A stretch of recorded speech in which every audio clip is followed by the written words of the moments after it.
Hello everybody and welcome back to a brand new video. So today I'll be talking about the possible ban on the popular app called TikTok in the United States. So really quick before the video starts, over 90% of the people who watch my videos are not subscribed, so if you're part of that 90%, please consider subscribing. It's completely free, and when you do subscribe, make sure you click the little bell icon next to the subscribe button. I'd also like to thank my friend for suggesting that I do these news type videos on this channel. I'll still do tutorials like usual, but I enjoyed making this video, so let me know in the comments if you want me to do more of these research-based videos in the future. Anyway, let's get started.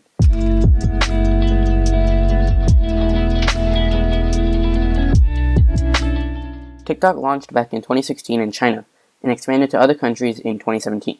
And in 2018, they acquired an app called Musical.ly for about $1 billion, and following the acquisition, they expanded into the US.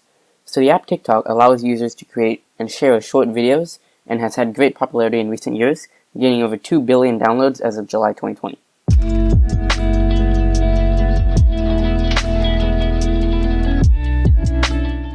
The US Secretary of State Michael Pompeo stated that there was an ongoing investigation involving TikTok, which could possibly result in its being banned in the US.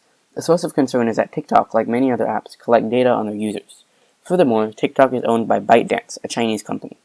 This company has been faced with allegations regarding its relationship and involvement with the Chinese Communist Party, known as the CCP. Basically, the US government wants to make sure that the data and information of Americans, especially teenagers and younger people, who primarily use the app, does not fall into the hands of the CCP. This is not the first time that TikTok has been investigated by the US government either. According to CNN, last year, Senate Minority Leader Chuck Schumer and Arkansas Republican Senator Tom Cotton called for the intelligence community to assess the risk TikTok may pose to national security. TikTok did respond to claims that the app was used as a spy tool, saying that they have never provided user data to the Chinese government, nor would we, TikTok, do so if asked.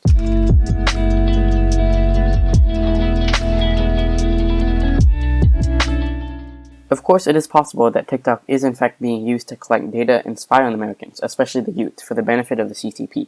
However, according to CNN, some analysts believe that the actual threat that TikTok poses could potentially be exaggerated or altered due to the Trump administration's policies and views regarding China.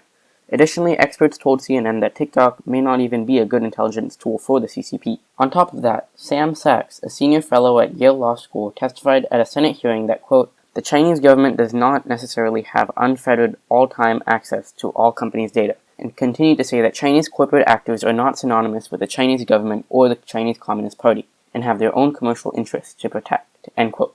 However, it is important to remember that even if TikTok is not being used to feed information to the CCP, it undeniably affects the opinions and viewpoints of its users. It could be used to spread false or altered information that favors the CCP, and also censor information that harms them.